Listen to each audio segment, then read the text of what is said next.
একদিন এক ছোট ছেলে রাজু বাজারে গেল তার মায়ের জন্য কিছু জিনিস কিনতে। বাজার থেকে ফেরার পথে সে রাস্তার পাশে একটি ছোট ব্যাগ পড়ে থাকতে দেখল। কৌতূহলবশত ব্যাগটি তুলে দেখে তার মধ্যে অনেক টাকা এবং একটি ঠিকানা লেখা চিরকুট রয়েছে। রাজুর মন খুশিতে ভরে গেল। সে ভাবল, আমি যদি এই টাকা নিয়ে যাই তাহলে অনেক মজার জিনিস কিনতে পারব।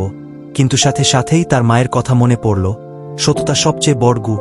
কখনো অন্যের জিনিস না নিয়ে বরং ফিরিয়ে দিতে হয়। রাজু ঠিক করল সে ব্যাগটি আসল মালিকের কাছে ফিরিয়ে দেবে। ঠিকানাটি দেখে সে সেই বাড়িতে পৌঁছে গেল এবং একজন বৃদ্ধ লোককে ব্যাগটি দিল। বৃদ্ধ লোকটি ব্যাগ দেখে খুশি হয়ে কাঁদতে লাগলেন। তিনি বললেন, এই ব্যাগে আমার পুরো মাসের বেতনের টাকা ছিল। তুমি যদি এটি না ফেরাতে আমি অনেক কষ্টে পড়তাম। বৃদ্ধ লোকটি খুশি হয়ে রাজুকে পুরস্কার দিতে চাইলেন, কিন্তু রাজু বিনয়ের সাথে বলল, আমি পুরস্কারের জন্য এটি করিনি, আমি শুধু সঠিক কাজ করতে চেয়েছি।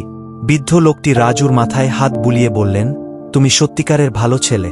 সততাই তোমাকে জীবনে অনেক বড় করবে। এই গল্প আমাদের শিক্ষা দেয় সততা সর্বদা পুরস্কৃত হয় এবং সঠিক কাজ করাই মানুষের প্রকৃত গুণ।